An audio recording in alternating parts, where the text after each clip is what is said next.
Big Boss season 9 winner already announce అయిపోయినట్టే లెక్క. ఇంకా చాలా వారాలు ఉన్నా కూడా బిగ్ బాస్ జరుగుతున్న తీరు చూస్తుంటే తనూజాని విన్నర్గా చేయడం కోసమే బిగ్ బాస్ సీజన్ 9 డిజైన్ చేసినట్టుగా కనిపిస్తోంది. తనూజా కోసమే కొంతమందిని బయటికి పంపించేయడం, తనూజా కోసమే కొంతమందిని మళ్ళీ లోపలికి తీసుకురావడం, ఇవన్నీ చేస్తున్నట్టుగా కనిపిస్తోంది. తనూజాతోటి ఎవరైనా కనుక కొంచెం అక్కడ హౌస్లో రైవలరీ పెట్టుకుంటే ఆ నాగార్జున గారు వారాంతంలో వచ్చి వాళ్ళందరికీ క్లాస్ పీకే కార్యక్రమం. దివ్య మొన్న బ్రహ్మాండంగా ఆడితే కేవలం ఆ అమ్మాయి స్ట్రాటజీ ప్రకారం అమ్మాయి బ్రహ్మాండంగా ఆడింది. కానీ ఆ అమ్మాయి తనూజతోటి రైవలరీ పెట్టుకుందని చెప్పి వార్నింగ్లు ఇచ్చే పరిస్థితి నాగార్జున గారు. ఎవరు ఎలా ఆడాలో కూడా ఈయన డిసైడ్ చేస్తాడు. ఈయనేమో వచ్చి అక్కడ యాంకరు, మన కర్మ ఏం చేస్తాం. సో మొత్తం ఓవరాల్గా అదే కనబడుతోంది. ఎందుకంటే అమ్మాయి దమ్ము శ్రీజాని పంపించేసింది కూడా తనూజాకి అడ్డం అవుతుందని పంపించేసిందని కనబడుతోంది. ఎందుకంటే అమ్మాయి అంటే చాలా స్ట్రాంగ్గా మాట్లాడుతుంది, పాయింట్ టు పాయింట్ మాట్లాడుతుంది. అలాంటి అమ్మాయి ఉంటే కనుక తనూజాకి ఇబ్బంది అని చెప్పి అమ్మాయిని ముందే పంపించేసినట్టుంది. ఆ బాండింగ్ లేకపోతే మళ్ళీ అమ్మాయికి లోపల అసలు బతకలేదేమో అని చెప్పి బయటికి పంపించేసిన ఆయన్ని మళ్ళీ లోపల తీసుకొచ్చి బలవంతాన్ని ఆడిస్తున్నారు. భరణి గారితో బలవంతాన్ని ఆడిస్తున్నారు.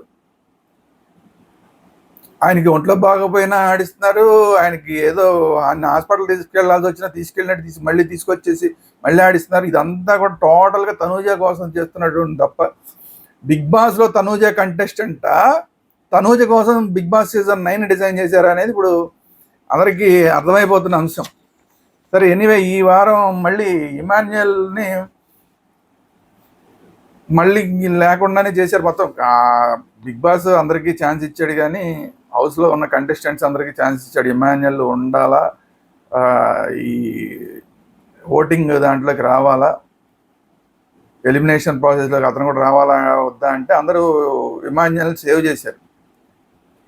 సరే, ఆయన తప్ప మిగతా అందరూ కూడా ఈ వారం బయటికి వెళ్ళడానికి ఎలిమినేషన్ ప్రాసెస్లోకి వచ్చేసారు. ఎవరెంత ఉన్నారు అనేది ఒకసారి చూద్దాం. అందరికన్నా ఎక్కువ తెలిసిందే కదా, చెప్పక్కర్లేదు, Tanuja Bigg Boss favourite, Bigg Boss ఏమంటారు దత్తపుత్రిక, ఆవిడ కోసమే డిజైన్ చేశారు కాబట్టి ఆవిడ హైయెస్ట్లోనే ఉంది. 23% తోటి తనూజ హైయెస్ట్లో ఉంది. దాని తర్వాత కళ్యాణ్ బాగా ఆడుతున్నాడు. నిన్న కళ్యాణ్ బాగా ఆడిన దానికి అసలు ఏం చెప్తారు బిగ్ బాస్, అదే హోస్ట్ ఏం చెప్తాడు నాగార్జున నెక్స్ట్ వీక్ వచ్చి, తనూజనే నువ్వు అంటావా, తనూజనే నువ్వు నిలదీస్తావా, తనూజతోనే పోటాడతావా అని మళ్ళీ కళ్యాణ్కి క్లాస్ పీకుతారా ఏంటో తెలియదు. యాక్చువల్గా కళ్యాణ్ కరెక్ట్. అక్కడ ఆ తనూజకి కళ్యాణ్కి వచ్చిన గొడవలో కళ్యాణ్ 100% కళ్యాణ్ కరెక్ట్. తనూజ అనవసరంగా ఆవేశపడిపోయి గొడవ పడింది. మరి నాగార్జున గారి పాత్ర ఎలా ఉంటుందో చూడాలి. సరే, ఎనీవే 21% తోటి కళ్యాణ్ సెకండ్ ప్లేస్లో ఉన్నాడు. దాని తర్వాత సుమన్ శెట్టి 11% తోటి థర్డ్ పొజిషన్లో ఉన్నాడు. అంటే పర్సంటేజెస్ తేడా ఉన్నా కూడా సుమన్ శెట్టి కూడా ఖచ్చితంగా సేఫ్ జోన్లోనే ఉన్నాడు. దాని తర్వాత సంజన కూడా చాలా బాగా ఆడుతోంది. మొన్న రీతు చౌదరి అమ్మాయి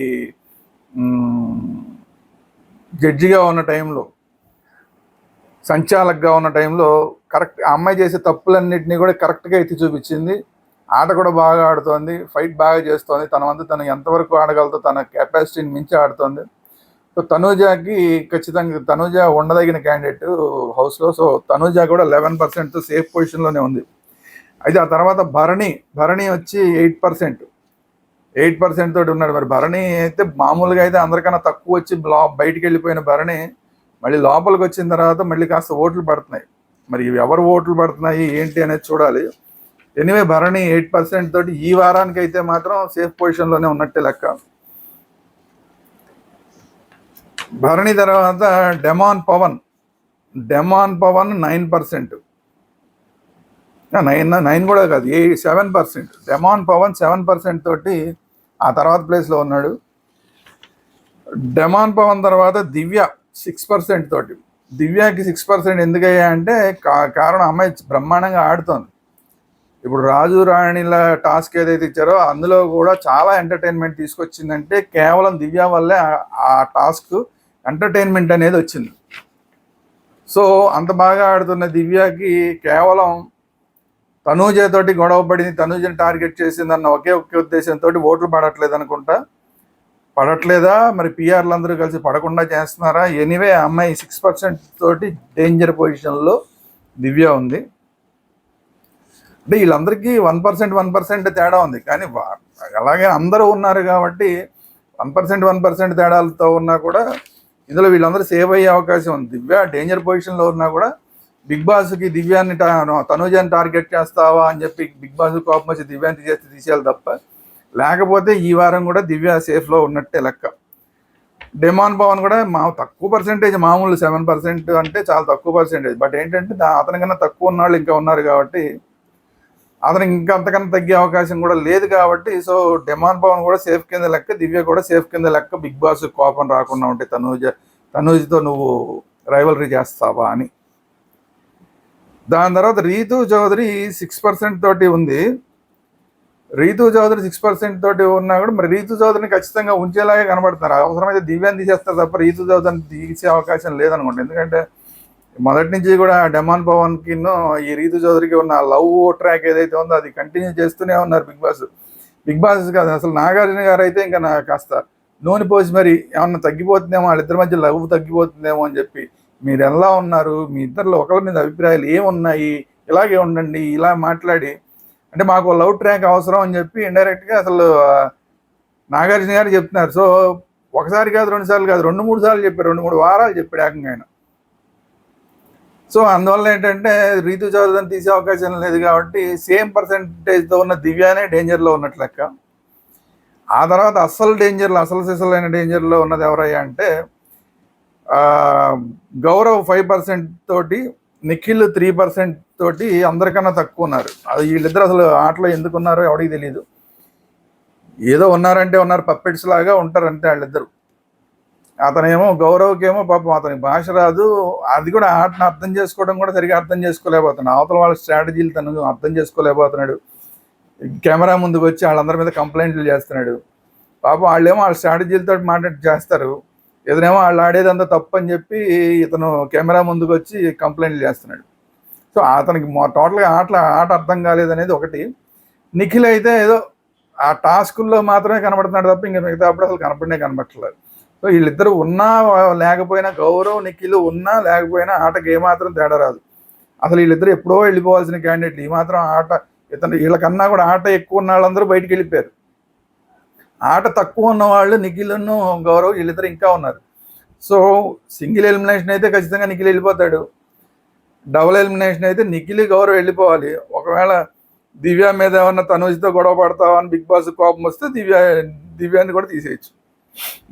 సో వీళ్ళలో ఎవరిని ఇస్తారు, ఎవరిని తీరు ఏంటి. ఇంకోటి ఏంటంటే ఇందులో ఒకళ్ళు సేఫ్ అయ్యే అవకాశం ఉంది.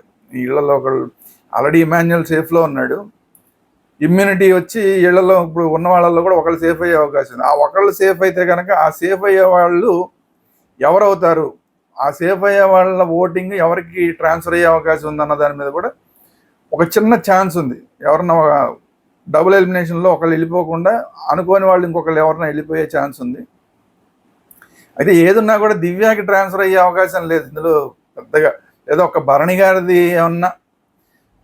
ఏమన్నా ఇమ్యూనిటీ వచ్చి సేఫ్ అయితే ఆ ఓటింగ్ ఏమైనా కొంచెం దివ్యాకి షేర్ అవ్వచ్చు తప్ప మిగతా వాళ్ళు ఎవరు దివ్యాకి షేర్ అయ్యే అవకాశం కనిపించట్లేదు. ఇంకోటి ఏంటంటే అసలు భరణి గారికి ఇమ్యూనిటీ వచ్చే అవకాశం కనిపించట్లేదు. ఇప్పుడు దాకా ఉన్న ఆటను బట్టి చూస్తే అసలు భరణి ఇప్పుడు వేరే టాస్క్లో కూడా అతను ఓడిపోయాడు కాబట్టి ఈ గౌరవ్తో కలిసి ఆడిన ఆట అది ఓడిపోయాడు. సో అతని వల్లే ఓడిపోయారు పైగా. సో అతనికి ఇమ్యూనిటీ వచ్చే అవకాశం కనిపించట్లేదు. అతనికి ఇమ్యూనిటీ రాదంటే దివ్యాకి ఆ ఓట్ షేర్ వచ్చే అవకాశం లేదు. మరి నిఖిల్కి కానీ గౌరవ్కి కానీ కూడా ఈ ఓట్లు వేరే వాళ్ళ ఓట్లు వీళ్ళకి షేర్ అవుతాయి అనుకోవడం కష్టం. సో ఒకవేళ వేరే వాళ్ళు ఎవరికన్నా ఇమ్యూనిటీ వస్తే కూడా అవి పవన్కి తర్వాత రీతు చౌదరికి మధ్య ఉన్న డివైడ్ అవ్వచ్చేమో తప్ప ఇవి దివ్యాకి కానీ లేదా ఈ గౌరవ్కి కానీ లేదంటే నిఖిల్కి కానీ ట్రాన్స్ఫర్ అయ్యే అవకాశాలు తక్కువ కాబట్టి సో ఈ ముగ్గురు మాత్రం చాలా డేంజర్లో ఉన్నారు. ఈ ముగ్గురులోనూ కూడా గౌరవ్ నిఖిల్ అయితే 100% డబుల్ ఎలిమినేషన్ అయితే వెళ్ళిపోవాల్సిన క్యాండిడేట్లు. సింగిల్ ఎలిమినేషన్ అయితే నిఖిల్ వెళ్ళిపోతాడు అనేది 100% షూర్. ఇది ఈరోజు వీడియో. ఈ వీడియో నీకు నచ్చినట్టు లైక్ చేయండి, మీ అభిప్రాయాలు ఏంటని కామెంట్ రూపంలో తెలియజేయండి. అలాగే ఈ వీడియోని అందరికీ షేర్ చేయండి. ముఖ్యంగా మన ఛానల్ని అందరూ సబ్స్క్రైబ్ చేసుకోండి. Thank you very much.